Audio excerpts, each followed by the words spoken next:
Guten Morgen und herzlich willkommen zu einer neuen Podcast-Folge von mir. Oder eigentlich bei mir mehr guten Abend oder schon fast gute Nacht, weil wir haben 5:12 in der Nacht wieder mal.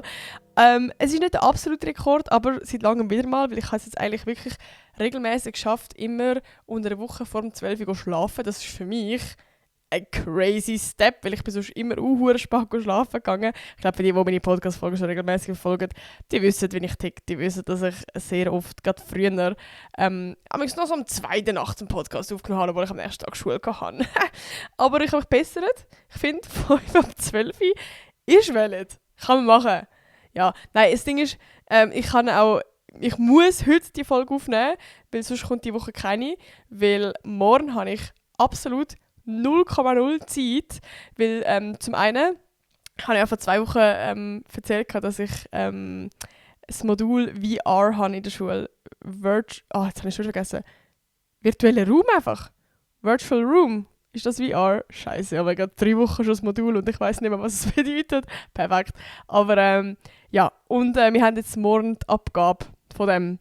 Ich kann ja erzählen, dass ich meine Wohnung und so in 3D gemacht habe. Also es ist eigentlich cool. Ich habe am Anfang ein bisschen granted. Es ist besser als erwartet und es ist ja nicht so ein High Pressure. Es ist okay, aber es ist gleich, also ich müsste es jetzt nicht länger haben. Sagen wir es so. Ich bin auch ganz froh, wenn es morgen einfach vorbei ist.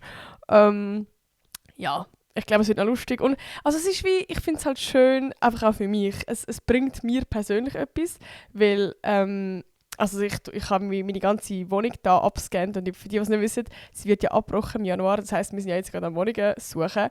Und irgendwann später kann ich dann das einfach nochmal anschauen, beziehungsweise vielleicht in ein paar Jahren ist es dann normal, dass jeder von uns eine VR-Brille besitzt. Und ja, da kann ich ab und zu mal durch meine alte Wohnung steppen, die dann einfach nicht mehr existiert. Oder ich kann es meinen Kindern zeigen oder so. Genau. Darum, ja, ich bin froh, ist das morgen fertig. Ich mag absolut nicht mehr.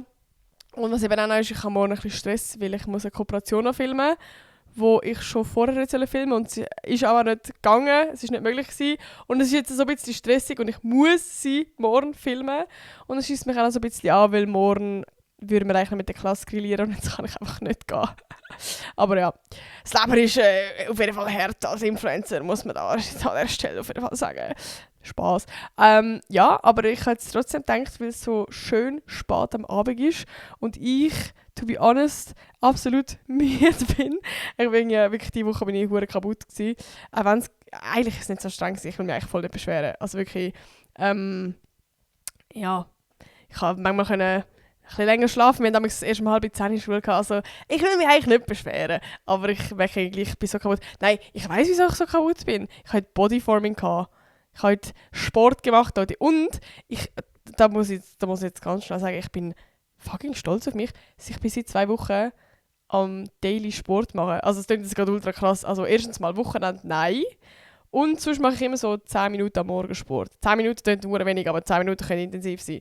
Da bin ich stolz auf mich. Das finde ich geil. Weil ich bin sonst wirklich überhaupt kein sportlicher Mensch. Ich weiß nicht, aber ich habe momentan so Bock.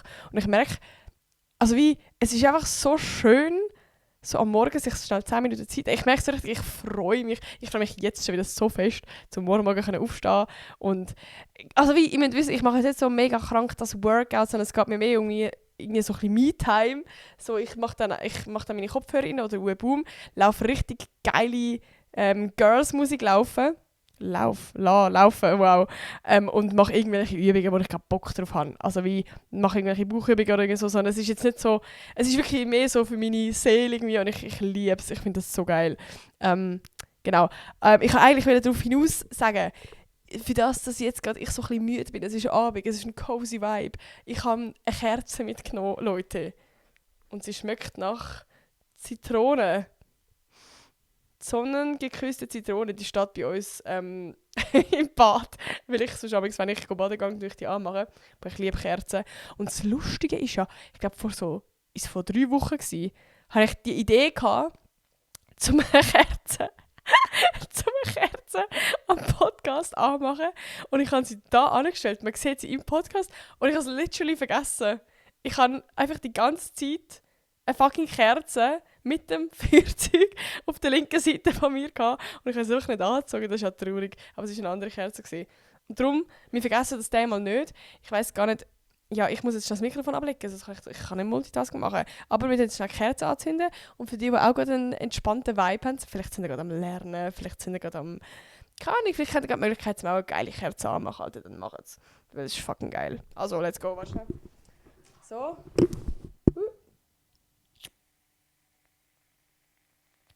Wow. Hat das jetzt satisfying getönt? Oh, die Schübel, warte mal schon. Es hat gerade geklopft. Aber es ist ein Vibe, es ist ein Vibe, es ist ein Vibe. Aber ja, Leute, das ist bei mir gerade so ein bisschen aktuell. Aber ich muss sagen, ich hatte dafür ein mega schönes Wochenende gehabt. Ja, ich schwärme immer von meiner Leo-Gruppe, oder? Habe ich jetzt schon ein paar Mal gesagt, von meiner Freundesgruppe, die ich in Leo kennengelernt habe, weil wir oft etwas machen. Und wir haben das Wochenende auch Freitag und Samstag etwas gemacht wieder. Ich bin das erste Mal Barhoppen. Ich bin noch nie vor Barhopping machen. Und ich habe eigentlich gar nicht so gedacht, so, wie machen das Menschen? Erstens, es ist verdammt teuer. Und zweitens, Bro, nach einem Drink, also zumindest ich bin schon ziemlich gut drauf hier. Also wie geht denn das? Aber ja, ich habe auch gefragt, so ein bisschen, was sind geile Bars in Zürich und so. Und haben wir eine Liste geschickt. Und dann haben wir das auf den Weg gemacht. Und perfekt. Nach 2 Bars sind wir schon so gewesen, ja, du, langt, wir können jetzt in den Club. Ja, das ist ein bisschen, ja, nennen wir es Barhopping, nennen wir es nicht Barhopping, I don't know. Ich habe es lustig gefunden. Wir haben eigentlich so wirklich voll den Plan gehabt, um fett Barhopping zu machen. Also wir haben so eine Liste angefangen auf Notizen mit so Bewertungen. So, wie sind Drinks von 1 bis 10, wie ist die Musik, wie ist das Ambiente, wie ist der Preis. So, wir haben alles aufgeschrieben, wir haben wirklich so das Gefühl gehabt, wir nehmen jetzt Zürich auseinander. Aber ja, es ist bei 2 Bars geblieben. Perfekt. Vielleicht gibt es ja sonst noch irgendwann eine Möglichkeit, wo wir die machen. Aber es war auf jeden Fall ein mega, mega schöner Abend gewesen. Also wirklich, ich weiß auch nicht. Ich bin einfach immer so glücklich in dieser Gruppe. Ohne Witz. Ich merke gerade, ich habe wieder Bock, zum die Leute zu sehen. Genau, von dem her, es war sehr schön. Und was auch noch war, am Sonntag und am Montag waren es 6 Leute. Das ist eine Tradition in Zürich. Das mich wundert, ist das etwas, wo wirklich nur Zürcher kennen? Oder ist das schon so ein schweizweites Ding? Weil in meiner Welt oder in meinem Kopf ist das halt ein schweizweites Ding. Schweizweiz. Oh mein Gott, Schweizweiz. Das ist irgendwie falsch. Einfach weil das so nahe mir ist. Wenn du Basler bist, dann ist Fasnacht für dich auch schweizweit. Und ich bin noch nie an einer Fasnacht gewesen, so. Und bei uns wird der Böck verbrannt und so. Doch, das läuft doch auch im SRF. Schaut ihr das auch? Schreiben Sie Kommentare, das nimmt mich hure Wunder. Oder schaut man das nur als Zürcher? Schauen das überhaupt noch Menschen? Das ist die andere Frage. Das war kein Fail, der Can und ich. Also, ich habe es noch nie in Real Life geschaut, der Can auch nicht. Aber ich habe es eigentlich jedes Jahr am Fernsehen geschaut. Ich weiss nicht, das ist doch einfach so ein Ding. Und dann tut man auch so Wette abmachen, wie lange es geht, bis der Kopf klopft. Also wie lange es geht, bis der Böck verbrannt ist. So, ja, das ist doch so ein Ding. Also wir haben in der Schule früher immer gewettet und so. Und der Can hat das nicht so gekannt. Aber der kommt halt auch von der ganzen Schweiz. Also wirklich, ist halb Zürcher, halb Berner. Nein, ein Viertel St. Gallen und ein Viertel Zürich. Ich weiss gar nicht mehr. Der hat überall gewohnt. Der ist ja 25 Mal umgezogen in seinem Leben. Der hat in St. Gallen gewohnt. Der hat keine Ahnung, der hat überall gewohnt. So, darum, er ist wahrscheinlich jetzt nicht das beste Beispiel als Zürcher. Aber in meinem Kopf habe das Gefühl, das ist doch so ein Ding. Jedenfalls habe ich wie gesagt, Bro, wir gehen jetzt dort her. Also wir sind schon am Tag vorher sind wir am Kinderumzug gewesen, 6 Leute Umzug. Die hatte ich ja, vielleicht hat das TikTok von mir gesehen, aber es war für mich recht emotional gewesen, weil ich dort als Kind immer mitgemacht habe. Und das war einfach so schön gewesen. Weil ich bin seit Ewigkeit, ich glaube wirklich sogar das letzte Mal, als ich mitgemacht habe, bin ich am 6 Leute Umzug, also am Kinderumzug, schauen und das wieder mal so zu sehen. Und ich weiss auch nicht, es hat mir so ein Glücksgefühl gegeben. Schon klar zum einen eben, weil das für mich so Kindheit war, aber auch so das Gemeinschaftsgefühl. Ich merke irgendwie so Traditionen und alles Zeug. Das macht schon etwas mit mir. Also wie irgendwie, ich habe jetzt das Format entwickelt auf TikTok, wo ich übrigens wieder mal so das Video mache, wo ich jetzt zum Beispiel eben so Schweizer Traditionen ausprobiere, wie jetzt zum Beispiel das Jodeln. Und ich merke irgendwie so, ich habe so ein bisschen das Verlangen nach so wie die Schweizer Kultur so in unsere Welt bringen. Oder zumindest in meine Welt, weil, also weißt du, so, klar, eben, ich rede Schweizerdeutsch, ich lebe in der Schweiz und alles Zeug, aber wie so das typische Schweizerische habe ich jetzt nicht so, seit ich in der Stadt wohne, vor allem. So das Ländliche, das Kulturelle, das Traditionelle und irgendwie, ja, wo wir am 6. Leute im Umzug waren, hat mir das mega wieder das zurückgegeben, das Gefühl, wo wir, da sind alle Leute in Tracht rumgelaufen und dann, keine Ahnung, also auch wenn es nur schon so eine Musikgruppe gibt mit Trompete und all dem, ja, das gibt mir irgendwie so ein Gefühl von Kindheit vielleicht, weil ich das früher mega oft, also weiss auch nicht, wir sind mega oft an so Dorffestler oder irgendwie an ein Appenzellerfest oder keine Ahnung, also so, meine Eltern haben auf jeden Fall Vollgas gegeben. Ja, auf jeden Fall, das war mega schön gewesen.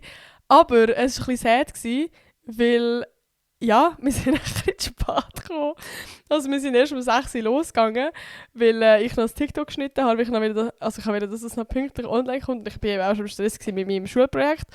Und dann sind wir so um 6 Uhr irgendwie losgegangen. Und wann sind wir am Startlaufen gewesen? Irgendwie so, wirklich eigentlich am halben.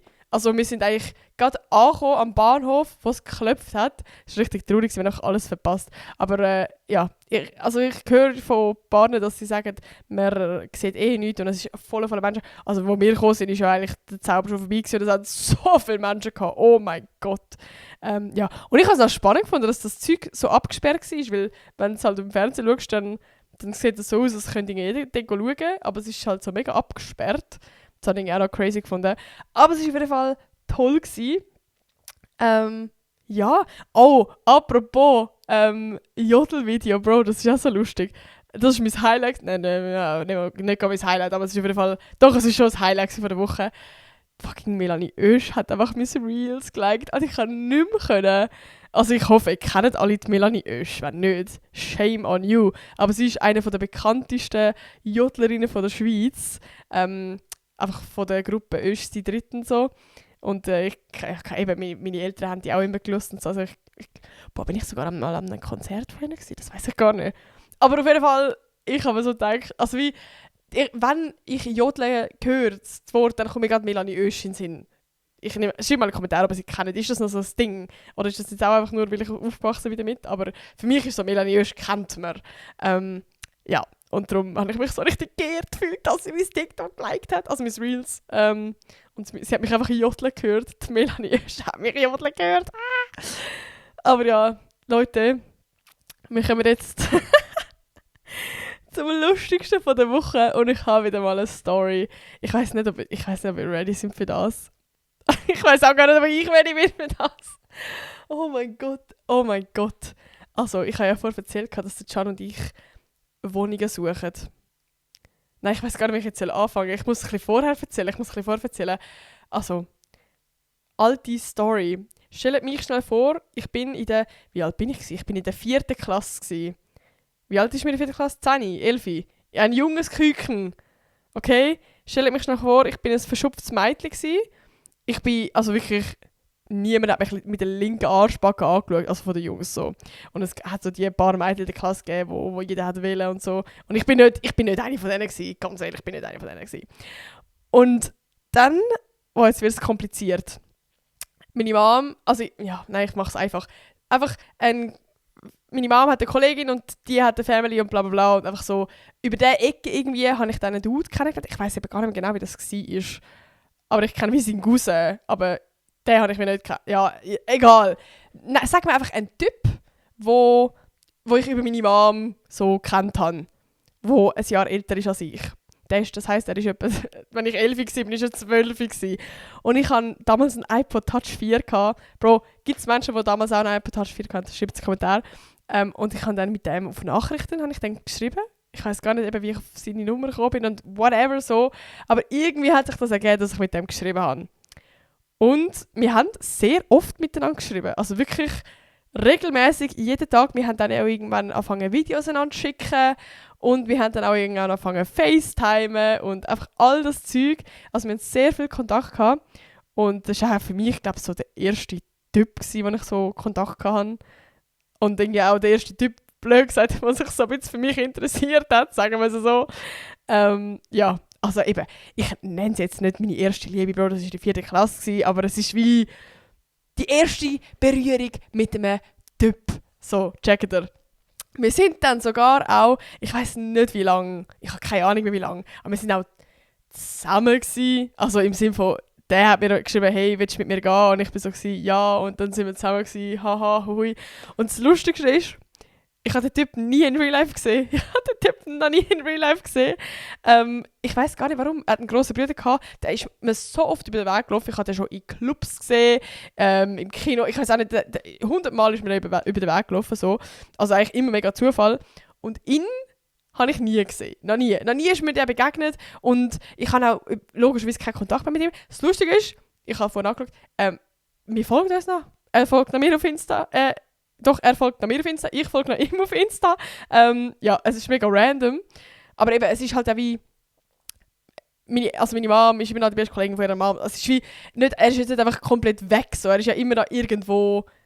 Checkt ihr? Macht das Sinn? Also es ist ja gleich noch so über meine Mom. So. Vielleicht kennt ihr das auch, wenn eure Mom eine Kollegin hat und die hat Kinder und die hat Tante und bla bla bla. Dann sind die vielleicht immer noch so ein bisschen Thema oder so. Man kommt etwas von denen mit über. Aber es ist jetzt wie... Ich kenne ihn halt nicht mehr. So, ja, also lange Rede, kurzer Sinn. Ich habe den Typ nie gesehen und wir haben dann auch irgendwann Schluss gemacht. Ich weiss nur noch, dass ich irgendwie so ihm nachher Arschloch oder so geschrieben habe. Ich weiss es nicht mehr, aber es hat böse geendet auf jeden Fall. Und ich habe dann nachher nie mehr mit ihm Kontakt gehabt. Und ich habe immer so ein bisschen... Es war immer einfach der Joke gewesen. Mein erster Freund habe ich nie in Real Life gesehen. Das war immer der Joke gewesen. Das ist so... Der Moment to shine gewesen, den ich erzählen konnte, meine krasse Story, meine ersten Freunde habe ich noch nie gesehen. Also ja, eben, es ist alles auf Joke-Basis. So ich will es nicht als meinen ersten Freund bezeichnen und es ist auch einfach nur funny. So. Ich bin jetzt auch nicht lange mit dem zusammen gewesen. Ich nehme es mal an, maximal 2 Wochen so. Aber jedenfalls, wir kommen so heute. Nein, es ist so lustig, es ist so random. Der Can und ich, wir sind ja am Wohnungen suchen. Und wir sind heute an einer Wohnungsbesichtigung in Zürich gewesen. Und ich muss dir vorstellen, wenn du eine Wohnungsbesichtigung hast, dann hast du einen fixen Termin. Zu dieser Uhrzeit triffst du dich, 13:30 Uhr, und dann wartet meistens ein paar Leute von dieser Wohnung so. Und dann kommt nachher eigentlich jemand dann raus, der das als Job macht, der dann Wohnungsgänge macht oder die Wohnungsbesichtigungen leitet und so. Und das ist meistens so eine ältere Person oder irgendwie, keine Ahnung, so. Spielt ja keine Rolle. Auf jeden Fall sind wir jetzt dort am Warten und so. Und dann geht die Tür auf von dieser Wohnung. Und es ist einfach er. Aber ich bin mir nicht sicher gewesen. Ich bin mir nicht 100% sicher gewesen. Ich bin mir auch jetzt noch nicht zu 100% sicher, aber ich bin mir mittlerweile nach dem Treffen mehr sicher als zu dem Zeitpunkt. Also wirklich am Anfang. Also mir ist vor allem aufgefallen, weil du schaust ja die Person nicht so verstehen, aber er hat mich so mega angeschaut. Er hat mich so mega lang angeschaut und irgendwie, also er war am Reden gewesen, und er sagt ja so «Hallo», und es hat sich so angefühlt, als würde einfach nur mir «Hallo» schreien und es waren alle anderen Menschen da gewesen. Es war so random gewesen. Und ich bin mir so, ich würde sagen, ganz am Anfang bin ich mir so wirklich nicht sicher gewesen. Ich habe einfach gedacht, okay, der sieht verdammt so aus wie der. Und ich weiss ja auch gar nicht mehr so genau, wie er jetzt aussieht, weil der postet gar nicht auf Insta so. Also wie im Vergleich jetzt zu mir. Er weiss wahrscheinlich jetzt, wenn er mir folgt, eher nach, wie ich aussehe mittlerweile. Und ich weiss es halt nicht mehr. Und ich bin mir so nicht sicher gewesen. Aber ich habe ihn dann auch wahrscheinlich, ich habe einfach selber gemerkt, wenn ich ihn die ganze Zeit angelotze, einfach weil ich so schnell muss darauf klarkommen, ist das jetzt er? Ist das jetzt er?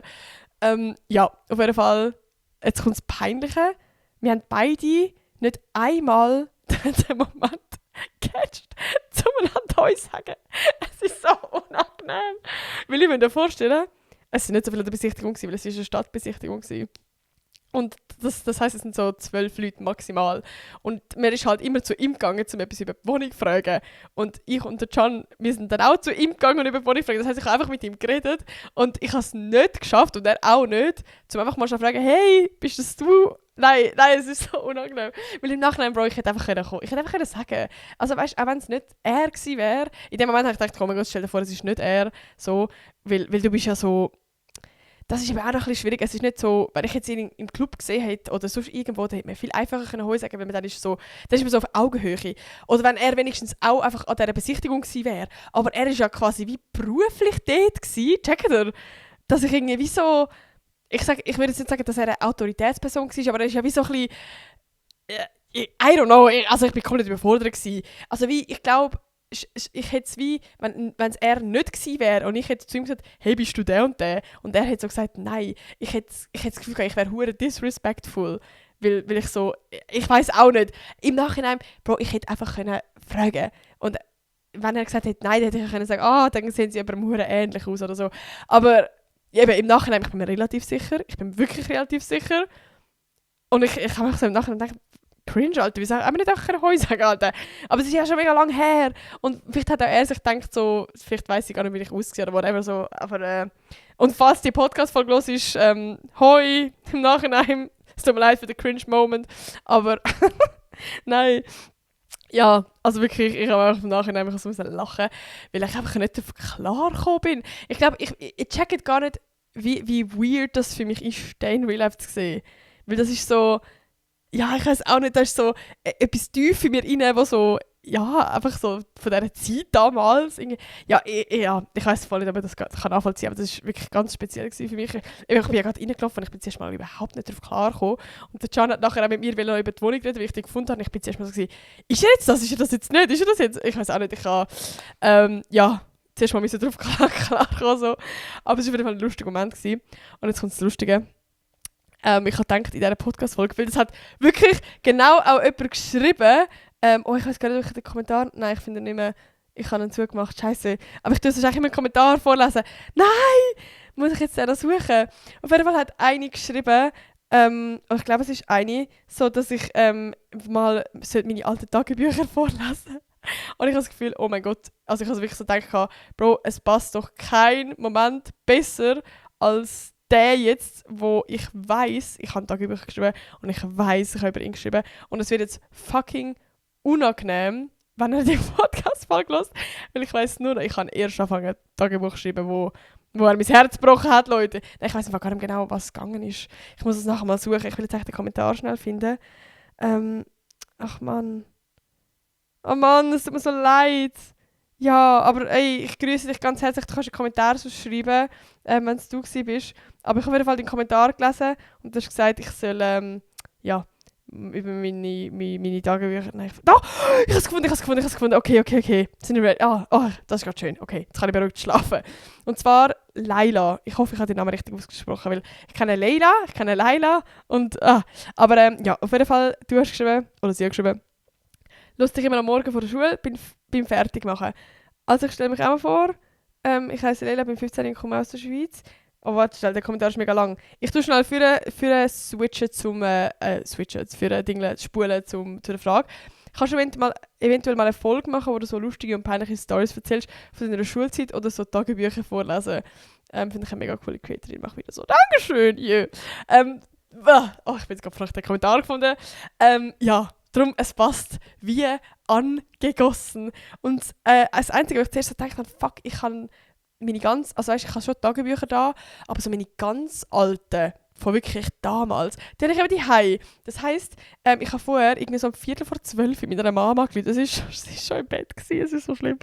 Aber sie hat es dann gehört und sie hat abgenommen. Mega, mega herzig. Alter, Props aus an meine Mama. Ich weiss, du hast meine Podcast-Folge. Küsschen, fettes Küsschen, dass du extra aufgestanden bist und ja, die ganze Seite da jetzt mir geschickt hast. Sie hat auch, glaube ich, einen riesen Spass gehabt. Es ist fucking cringe, Leute. Es ist wirklich fucking cringe. Nein, das ist wirklich eine schnelle Vorwarnung. Ich habe vor, glaube ich, 4 Jahren oder so, habe ich eben auch mal ein YouTube-Video gemacht. Also für die mich schon seit ganz lang kennen, könnte die eine oder andere Story schon bekannt vorkommen. Weil ich habe damals ein YouTube-Video gemacht, wo ich mein altes Tagebuch vorlese und dort habe ich genau das vorgelesen. Und ich weiss nicht mehr so viel. Es ist schon 4 Jahre her. Aber ich weiss einfach noch, es war wirklich cringe gewesen. Ich bin mad. Wirklich mad. Abgehoben, eingebildet und arrogant und asozial gsi. Ich bin ein fettes Arschloch gsi. Ich glaube, niemand von euch, nicht mal ich selber, wäre gerne mit mir befreundet gsi zu dieser Zeit. Alter. Also, ich weiss gar nicht. Ich muss sagen, zu meiner Verteidigung, ich habe damals Craigs Tagebuch gelesen und so Dork. Kennt man das noch? Doch, kennt man schon, oder? Und der Greg hat damals eben auch immer so ein bisschen das extra Asoziale geschrieben, so ein bisschen Leute runterbashen und so. Ich habe keine Ahnung, das war mein Idol gewesen, Leute, okay? Ich kann auch so schreiben, ich habe auch so Zeichnungen und so gemacht. Darum, vielleicht, falls ihr Gregs Tagebuch kennt, dann checkt ihr so ein bisschen den Vibe, wie ich geschrieben habe. Ich habe genau in diesem Stil geschrieben, so ein bisschen Badass Main Character, der aber ein riesen Opfer ist eigentlich. Also, es fängt nur schon ganz, ganz, ganz schwierig an mit dem Titel vom Buch. Nein, das ist todescringe. Der Titel von meinem Tagebuch damals heisst «Wer ist an der Reihe?» Nein. Ich muss wissen, ich bin wirklich ein fettes Opfer damals in der Klasse. Also wie, ich weiß nicht, ob ich in meiner Welt war oder ob ich, als ob Typen so würden Schlange stehen, um etwas von mir zu haben. Sorry, schnell in der 4. Klasse, um das so schnell zu deklarieren. Nein, es ist fett peinlich. Es ist wirklich gottlos peinlich. Aber wir gehen jetzt einfach mal rein. Es klingt wie so ein bisschen so von einer Serienmörder, so ein Film. Wer ist an der Reihe? Oh mein Gott. Aber wir fangen jetzt einfach mal an. Oh. Nein, ich schäme mich einfach jetzt schon. Also wirklich für das, also braucht ihr jetzt schnell ganz viel Cringe-Level. Ich meine, ich habe euch vorgewarnt, okay? Jetzt gehen wir rein. Ich sehe nur schon die erste Seite und das Cringe ist auch noch, ich habe ganz viel Kleber gebraucht und ich kann es jetzt leider nicht zeigen, weil sonst wäre der Name geleakt. Ich muss die nachher dann irgendwie noch ändern. Aber ich habe knallrote Lippenstift auf meine Lippen da und die ganze Seite abgeknutscht. Okay, wir gehen rein. Steht kein Datum. Nein. Okay, das ist der Einstieg. Ich habe Hochdeutsch geschrieben. Also, lassen wir es mal so sagen. Das soll ich so vorlesen? Nein, ich mache nochmal. Also, lassen wir es mal so sagen. Ich bin wahnsinnig in einen... Boah, ich muss jetzt den Namen ändern, das wird hure kompliziert. Vor allem jetzt kann ich gerade keine simplen Namen sagen, weil ich Leute kenne, die so heißen, wie so Noah oder so. Nein, wahrscheinlich. Wir machen es sonst, wenn wir Früchte machen, Bro. Machen wir Früchte. Also, lassen wir es mal so sagen. Ich bin wahnsinnig in eine Ananas verknallt. Ich versuche, ihn immer zu erobern. Doch leider trifft es eher die Schwachköpfe. Oh mein Gott. Jeden Plan, den ich schmiere, geht nach hinten los. Also, nun will ich euch mal meine Geschichte mit den schwachköpfigen Jungs erzählen. Also ich hatte damals einen Crush auf einen, der mit meiner Klasse war. Und also Crush, Kindheitscrush halt, das Crush von jeder will den Typ haben und ich will ihn halt einfach auch haben. So. Ja. Ja, also wirklich, es war genau die Phase gewesen, in der 4. Klasse, ich weiß nicht, ob es das heute noch gibt, wo es cool ist, wenn man in einer Beziehung ist, eben in dieser Kinderbeziehung. Also wie, es hat so, zum Beispiel bei unserer Klasse damals sind so die 2 beliebtesten zusammen gewesen. Die haben sich nie geküsst, die haben nie abgemacht, die haben sich nicht mal mit der linken Arschbacke angeschaut, es hat einfach geheißen, sie sind zusammen und Punkt. So. Die haben nichts gemacht. Ich weiß gar nicht, ob die überhaupt miteinander wirklich geschrieben haben, sondern es ist einfach so, irgendwann hat er sie mal gefragt, hey, willst du mit mir gehen? Und das ist dann cool gewesen, weil sie können sagen, ich habe einen Freund. So. Aber also das kannst du wirklich in gar keiner Hinsicht Beziehung nennen. Und es hat dann eben auch, wie ich es genannt habe, ein paar Schwachköpfe von meiner Klasse gehabt, wo, es klingt jetzt mega böse, aber es hat bei uns eine richtige Rangordnung gegeben, wo die Coolen halt nicht bekommen haben. Die haben die coolen Girls nicht bekommen und ich bin dann auf der Nummer 11 oder so. Und dann haben sie halt mich gefragt. Nein, ich weiß auch nicht, wie es war, aber ja, also wie... ja, also es ist ja ganz, ich weiß auch gar nicht, vielleicht bin ich auch fett cancelled für die Folge, ich weiß es nicht, aber ja. Nein, könnt ihr schnell wirklich, nein, ich schaue mich einfach wirklich ganz fest, ich muss wirklich fest, weil ich weiß ungefähr, wie ich den geschrieben habe und ich bin, oh nein, okay, ich bin wirklich fett ein Arschloch gewesen. Und jetzt geht es eben um den Dude, den ich heute gesehen habe. Oh mein Gott. Ich finde es immer nur unangenehm, wenn ich die Podcast-Folge hören will. Also, ja. Ich lese jetzt mal vor. Alles fing an mit einem... wie nennen wir ihn? Traube. Alles fing an mit einer Traube. Das klingt so komisch.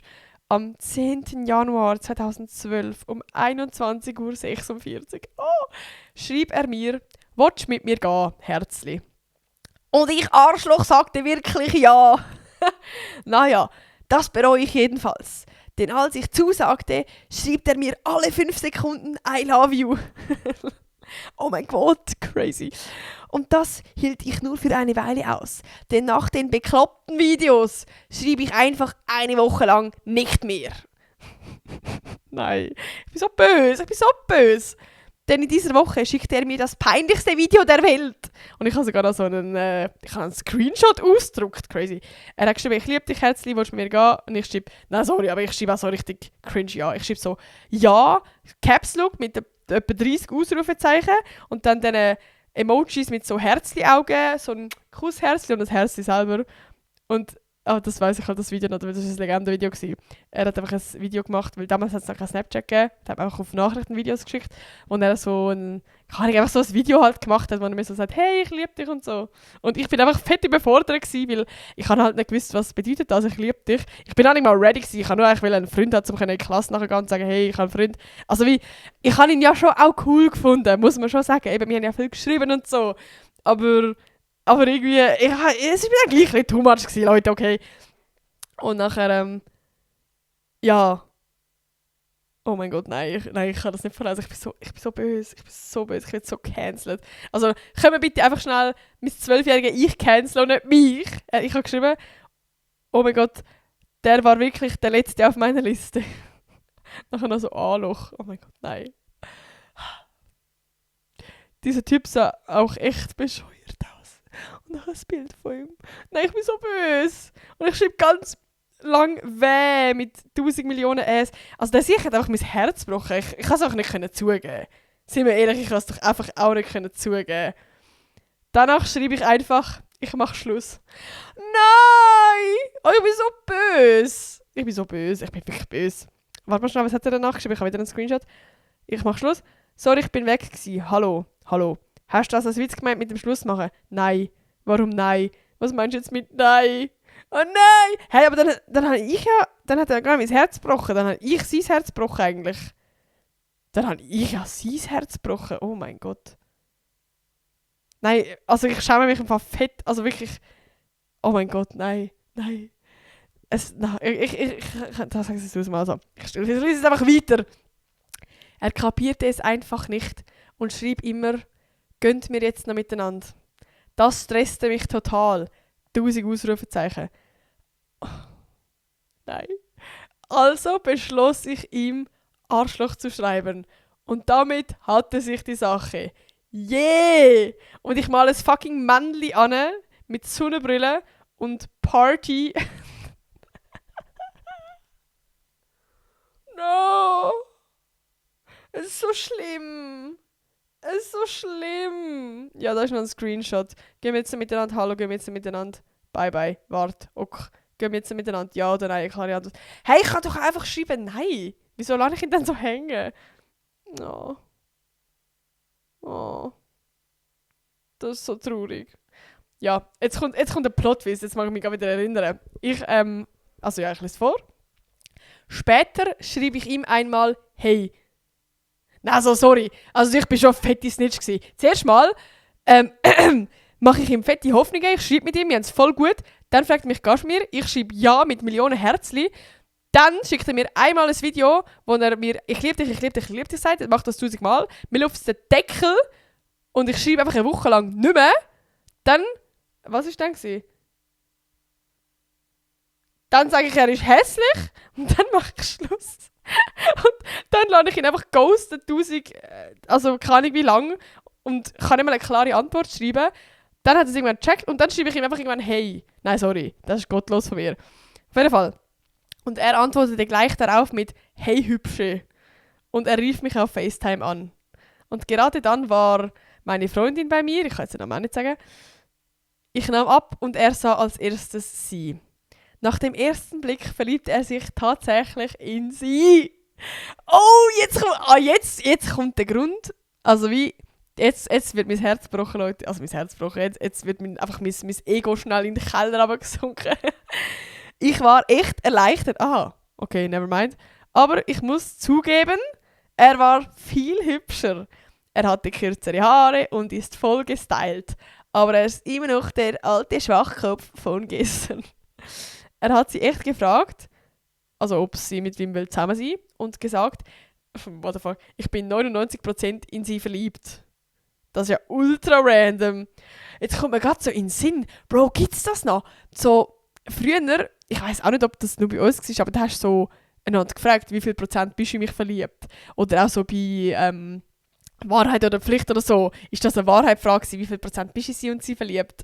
Also wie, als ob's irgendwie, entweder bist du verliebt oder bist du nicht verliebt, so, what the fuck, also, und irgendwie bei uns ist das mehr, ich glaube gar nicht unbedingt verliebt gewesen, sondern wie spannend oder attraktiv findest du so jemanden. Plus, es hat doch noch, es hat da das Dings gegeben, ich weiß gar nicht, wie das heisst, aber so Love-Ding, wo du hast können deinen Namen und seinen Namen eingeben und dann hat es ausgerechnet, wie viel Prozent ihr zusammen matcht.